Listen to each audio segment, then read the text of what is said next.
Welcome to Marketplace Finds, where we show off some crazy and interesting cars for sale, judge what we think of the price, then order it in our tier list. It's just one of those days. Here it is, the so-called Unholy Creation. At first glance, you might think it crawled out of a parts yard on its own, dragging mismatched body panels behind it like some kind of mutant Pokemon evolution. But no, someone chose to make this. And then, after the entire internet laughed at them, they decided the only logical next step was a GoFundMe campaign to finance its public execution. Although the GoFundMe got taken down, they have this funny video on their Instagram page, which has more followers than ours.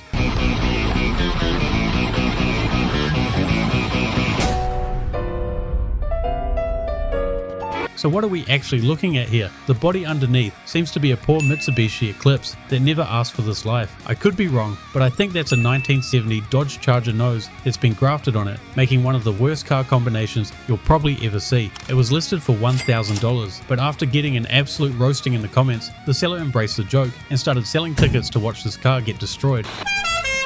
This absolute catastrophe on wheels has been nicknamed the Cattle Lac. It's a 1978 Cattle Lac Eldorado that has been taken from retired luxury cruiser to half barnyard, half demolition derby contestant. Once upon a time, this was the kind of car old men in white suits drove to church. Now it looks like it escaped from an agricultural equipment auction after being crossbred with the tractor. Up front, the hood wears a set of longhorns big enough to make Texas blush. There's a winch that looks like it's been used more for pulling beer coolers out of ditches than for actual recoveries. The roof is stacked with more floodlights than a high school football field, and the sides are peppered with stickers, patches of primer, and dents that tell a story of every bad decision ever made behind the wheel. Half of the photos show random pieces of junk or firewood sitting on the roof, but my absolutely favorite picture has to be of the interior, because every boat needs a pirate ship wheel. It's listed up for $2,000, and yet, despite every inch of this thing screaming it shouldn't be alive, the Cattle Lac somehow works and still has plenty of 3 AM Taco Bell trips in it. Here we have the 1997 Ford Econoline Louis Vuitton, which is basically what happens when someone tries to put designer perfume on a dumpster fire. The outside is covered in the world's saddest and peeling Louis Vuitton logos, and it doesn't help that the body panels look like they've been through 3 divorces and a bar fight. It's like the van equivalent of wearing a $5,000 Gucci suit with duct tape shoes. Inside, you're treated to shag carpet, 2 random captain's chairs, and a floral welcome friends mat, as if the hostages have a choice on entering. It only gets worse when you turn the corner, where you're met with a mattress that has a 100% chance of having bed bugs, and the blue tarpaulin is definitely there for victims and not for blocking the light out. The seller wants $3,000, and for that price I really wouldn't be surprised if Louis Vuitton saw this and paid you more than that to remove their logos from this nightmare. Give me a hell yeah! This is a 2002 Toyota Echo, but it's been transformed into something that looks like it lost a bet with 3 different car cultures at once. Let's start with the front. That massive brush guard looks like it was yanked off a decommissioned police Tahoe and welded on by a guy who thinks Harbor Freight ratchet straps count as reinforced. It's not protecting anything except the seller's fragile ego. Then there's the stacks on the sides, because nothing says this Eco is fast, like 2 chrome smokestacks built like a Peterbilt cosplay gone wrong. I don't know what's more offensive, the sound it must make, or the fact it looks like a mobile vape rig. Around back, you've got a bolt-on wing, so oversized, it looks like it was ordered from Wish, and that wish was to make the car fly. The irony being, this car couldn't get furious if you spiked its gas with 4 Loco. As a bonus, we get no interior photos, but are told that it's mostly stripped bare, because weight reduction bro. Now onto the price. They're looking for $3,000, so I just buy a non-cringe stock one for almost half of that instead. Now this right here is a piece of microcar history. It's a 1970 Subaru 360 sedan. Long before Subaru was selling Outbacks to REI members or WRXs to vape shop employees, they were building this tiny egg-shaped people mover. And when I say tiny, I mean this thing makes a Miata look like a Tahoe. What makes this one so special is the restoration, like it was going to be on a concourse lawn instead of Facebook Marketplace. Everything looks mint. The powder blue paint with a darker roof, the crisp matching interior, and even the tiny little coach doors that make getting in feel like you're entering a dollhouse. The engine in this mini beast is even crazier than its design, as what you're looking at is a 356cc 2-stroke 2-cylinder engine buzzing away with a whopping 25 horsepower. The price is steep at $19,500, but you're buying charm, history, and the chance to own the car that started Subaru's road to becoming a household name. It's equal parts adorable, hilarious, and historically significant, and that makes it one of the coolest little oddballs on the market. Here we've got a 2011 Snyder ST600. It's technically a 3-wheeler, technically a car, and technically street legal if you bribe the DMV clerk hard enough. Snyder basically imported these things from China, slapped a badge on them, and it really shows. From the outside it looks like someone tried to draw a Chevy Matiz while wearing oven mitts. The headlights are so fogged they look like they've been chain smoking since 2011, and the body panels fit together like a dollar store Lego set. And let's not forget, this thing has only 3 wheels, so it probably handles like it too.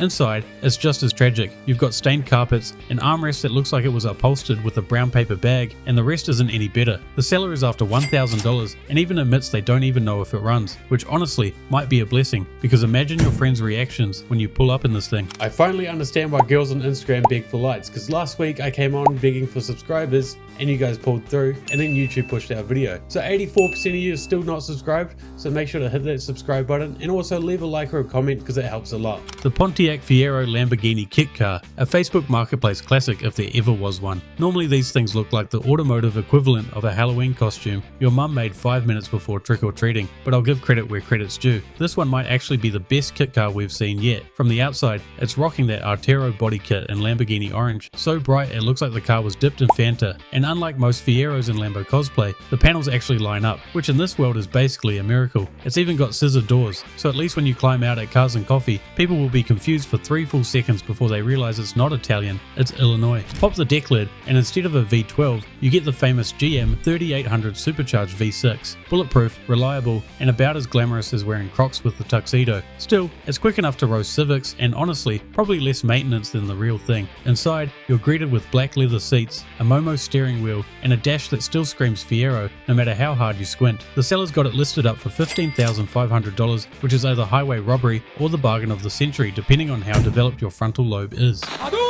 You ever get sick of your Harley looking like every other cruiser out there? Well, look no further, because this is the most unique one I've ever seen. The front fairing is a full dragon head, the turn signals are clutched in its claws, the tank sprouts wings, and the tail whips right off the back. You'll either love it or hate it, but either way the paint and bodywork is super clean. Clean enough to even be featured in the official Harley-Davidson coffee table book, and it's taken home trophies from Sturgis, Daytona, and even Bike Week in Germany. So for the $15,000, you too can become a dragon tamer and never struggle to find it parked alongside the other bikes. You probably wouldn't guess it, but what you're looking at here is a 1993 Chevrolet Camaro that seems to have been crossbred with a Bel Air. The sellers hyped it as a show winner, which technically isn't lying if the show was your uncle's backyard BBQ, where the prize was a case of Busch Light. From the front it's got the Bel Air teeth, chrome, and the kind of attitude that screams I peaked in high school and still wear leather jackets. Move to the sides and you're greeted with flaming skulls, or quite literally the kind of airbrush job you'd find on a Zippo lighter at a truck stop gift shop. Around the back, the Camaro completely commits to the Bel Air bit with giant fins and Bel Air script just in case you would somehow mistake it for something else. Moving to the engine bay, it's still got that sweet LT1 engine, so there's plenty of power to have some fun. The interior is a bit of a letdown compared to the outside, as we're greeted with Chevy racing seat covers, an automatic transmission,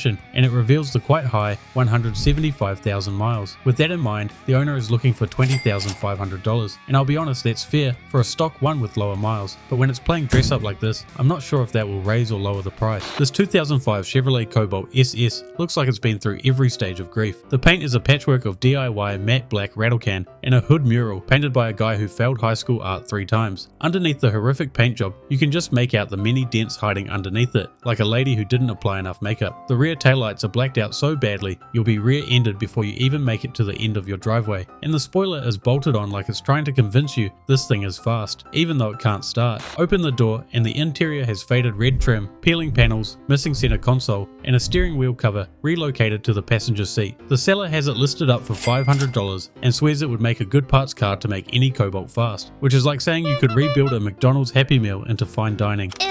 Here we've got a 2019 Dodge Charger RT that looks like it escaped from both a car meet and an anime convention at the same time, because nothing screams American muscle quite like slapping a full anime wrap on the side. I'm sure when Dodge engineers thought about designing a 5.7 Hemi V8 sedan, their vision was Jujutsu Kaisen and purple underglow. Honestly though, part of me is just glad to finally see an anime wrap that isn't on a 350Z and one that's not of some scantily clad woman. It's got some other mods such as upgraded suspension, 22-inch wheels, and even star ceiling ceiling lights, but all of that doesn't quite add up to the $30,000 asking price, but at least you'll be the fastest car pulling up to the next anime convention. This is a 1982 Honda motorhome, a 24-foot custom creation riding on the bones of a 1977 Honda Civic. Yes, you heard that right. Someone took a Civic, the car most famous for grocery runs and teenagers learning stick, and decided it should haul an entire apartment around the country. It's like bolting a skyscraper onto a skateboard and saying, yeah, she'll tow fine. On the outside, it looks like a cross between a 70s toaster and a budget knockoff of a Winnebago. It even has 6 wheels, but don't get excited, they're not for off-road dominance. They're just there because the Civic underneath was probably crying for mercy. But you know what the ladies tell me? It's on the inside that counts, and honestly, it's pretty nice. You've got a pair of benches that turn into beds, wood-paneled cabinets, a tidy little kitchen with a sink and a stovetop, and even a shower and toilet. And yeah, it probably needs some updating, but this thing still looks more comfortable than some apartments. Now here's the kicker, it's priced at $18,000. For that money, you could buy 3 decent Civics, a tent, and a lifetime supply of instant noodles. This 2004 Ford Ranger was clearly someone's project truck,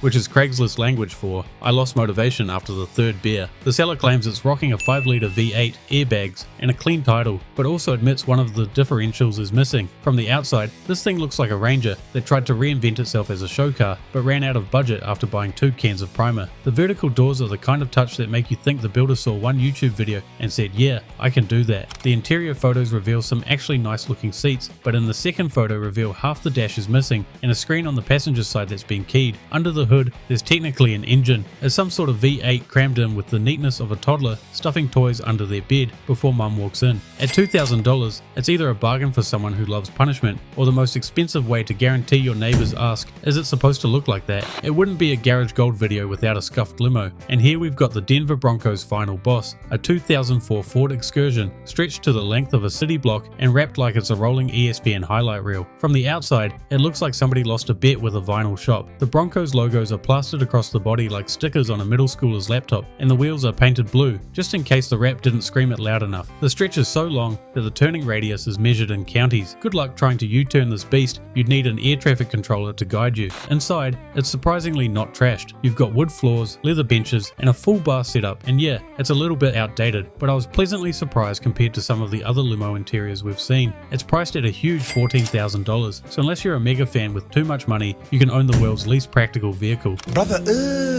Here we've got a 2012 Toyota FJ Cruiser that at first glance looks like the world's weirdest chia pet. That is, until you realise those aren't the little seeds, but a bunch of ticks and other critters covering it. The seller says it was originally built to raise awareness about Lyme disease. Now it just raises awareness that maybe, just maybe, not every idea deserves a green light. Either way, I'm sure hearing women scream every 5 minutes driving this thing around would make for some hilarious reactions. And underneath all of that nightmare fuel is still a vehicle that's a cult classic among off-road enthusiasts. The seller is asking for $19,500, which is honestly a great price. Just be careful parking it at a golf course because you might catch some people teeing off from the hood. This 2016 Dodge Durango RT looks less like a family SUV and more like something King Midas leased with bad credit. It's dipped head to toe in chrome gold wrap and riding on 32-inch Armani wheels that make speed bumps a life or death gamble. Not pictured is the 32 speakers as well, just in case the blinding gold wrap doesn't get you enough attention on its own. I wish I had more to roast on it, but the seller gave us one solid photo and proceeded to half-ass the rest. The seller wants $25,000, and for that money, you could get a clean Durango that still actually drives decently. Here's how the final tier list ended up. Let us know what we got right, what we got wrong, if there's anything you change around. Otherwise, thanks for watching. Make sure to like and subscribe. Go follow us on Instagram and TikTok, and I'll see you guys in the next episode.